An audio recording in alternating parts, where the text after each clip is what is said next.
beautiful day. What a crazy day it was yesterday. Not really been on YouTube for a few days, so I just thought I'd give a quick update and talk about what I'm anticipating to happen, or at least what preparation I'm going through to anticipate what might happen. Wow, well, I don't know how you guys got on, but to be completely honest, and not to rub salt in the wounds, but we smashed it yesterday. Anticipated pretty much every move that might have happened. You know, sometimes you just have those days where everything, all the setups just present themselves so well. And I guess if you traded for a while, you'll know exactly what I mean. It's just the moves just play out just as you see it. I mean, if we start with, let me just move this across a little bit. We're on the 4 hour time frame at the minute. We've had this, you know, we created this ascending channel here, and you know, usually what happens, not always, but majority of the time, when we have an ascending pattern or an ascending channel, you get a move to the downside. If it's a descending channel, you get a break to the upside. So it's exactly what happens. You know, we started at these points. Where's my draw tool? It's here. You know, from this point here, you don't know that you're in a channel yet. You're just kind of seeing what's going on. But you can see we had the first point here.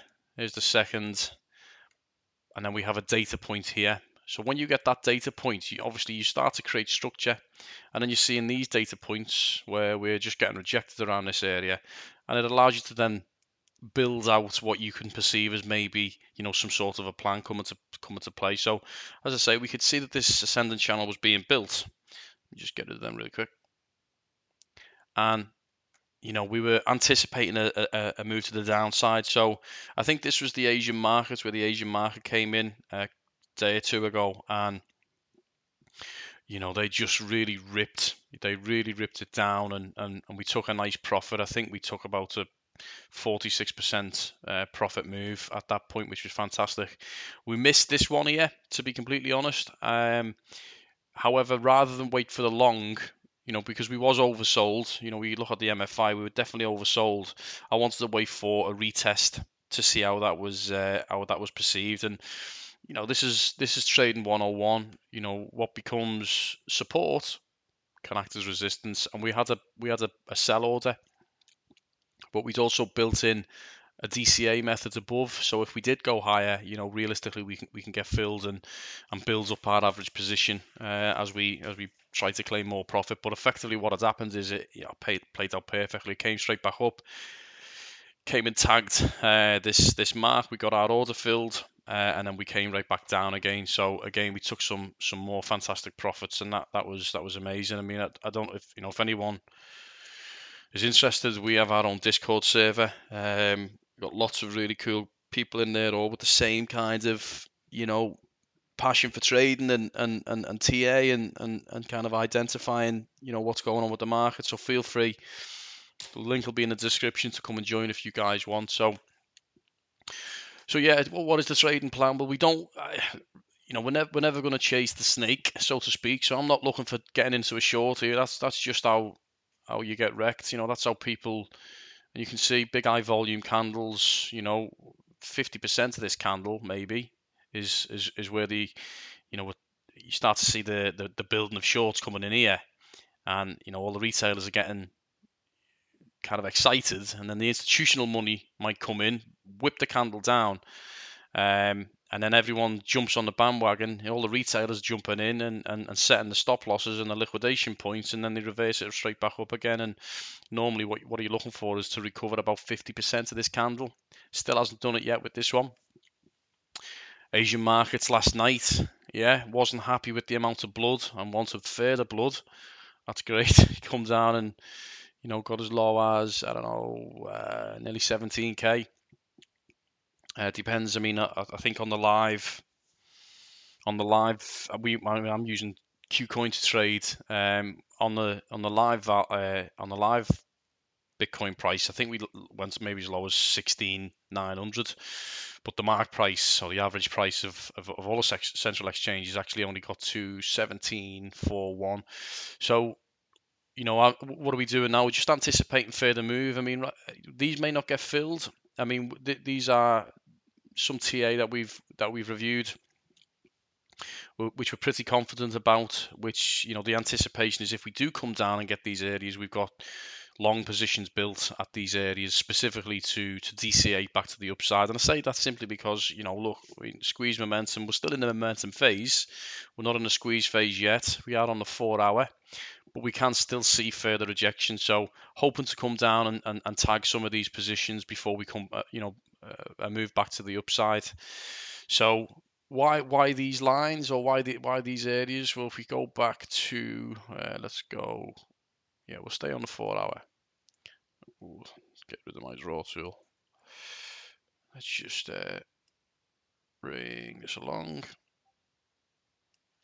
You know, we have to go back to 2020 to see the last time these orders were in play, or this price rather was in play.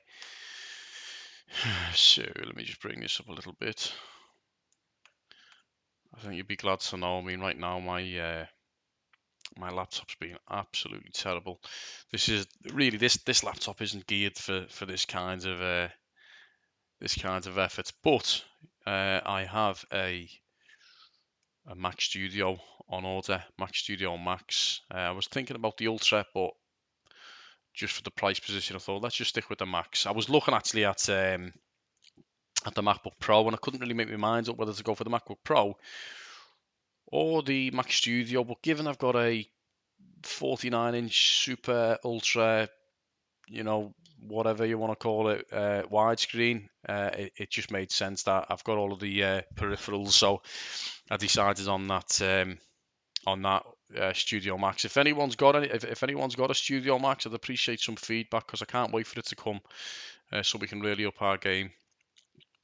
Why have we picked these levels anyway? That's the important part, not me waffling on about a Mac. Let me just expand this slightly. Bring it across here. You can just see the lag. I mean, look, if anyone's switched off at this point because of the poor lag and quality, I don't blame you. I'd have probably switched off myself, to be completely honest. Anyway, right, if you are still here, well done, and congratulations. You've made it this far. Right, so yeah, kind of anticipating these key levels. So first, this volume candle here, or vector candle, hasn't been recovered. You know, and this goes back November, 2020. So this is our first entry. I'd like to see this get covered 50%. That would be a nice place where we expect to come down to. If we decide to want to come further, well, we've got this consolidation area here, got this consolidation area here. Second point. Third level, which is the 16458. Again, we've got some wicks here, we've got some consolidation here where we've broke, and then we've got some further consolidation here. So these are all key levels that I'm really interested in for the price reversal. Same again here, you can just see right now we've got some really good key levels gain, and these are all 4-hour candles, by the way, so it's not kind of small. If we were to break this down, you'd see there'd be a lot more, I guess, consolidation around these areas. And then finally, I'm anticipating if we go further into the 15k, into the the 15k and above region, we're kind of targeting this area here. So 10% allocation of each order of my account size, with a 10x leverage, and then we've got, it's about a 50% allocation on my total account. But what it will give me is, should we continue down, maybe even as low as here, to recover this candle, maybe, or even this candle, then we've got we've got further margin to play with in that case. So I'm pretty confident. I mean, look, we may not even get to these levels, in all honesty, because quite frankly, we are massively overextended on pretty much most time frames. So this is just about anticipating. As I say, I'm never going to be the trader to just jump into a move and get all excited because Bitcoin's on a tear. It's really is the wrong way to approach trading, and sooner or later you may catch a move, fantastic, but we're never chasing the snake. We do our due diligence, we apply ourselves, and we see how things move on. So as I say, that's pretty much all I've got for you for now. I just wanted to kind of give a quick review on where I am and how things are moving. The concern might be that, tomorrow we've got the CPI data. And honestly, if we're at 8.1, 8.2, anything higher than anticipated, we certainly can see some further blood. And I actually am anticipating a higher move. To be honest, I think we are expected to go down further. So just this is the mentality now for today's plan. This may change by tomorrow, if I'm honest, and the plan will be to try and update and let people know where we are. We are just entering now the momentum phase of the downward side on the daily as well. But we are at the bottom of the MFI. That doesn't mean we can't continue to the bottom. Of course, we're only at the 20 point. In the past, you can see this go as low as 15 and lower. So that's it. I think for this one. Feel free to drop comments. Anything in the YouTube comment section. Do you agree with this? Would you counter this?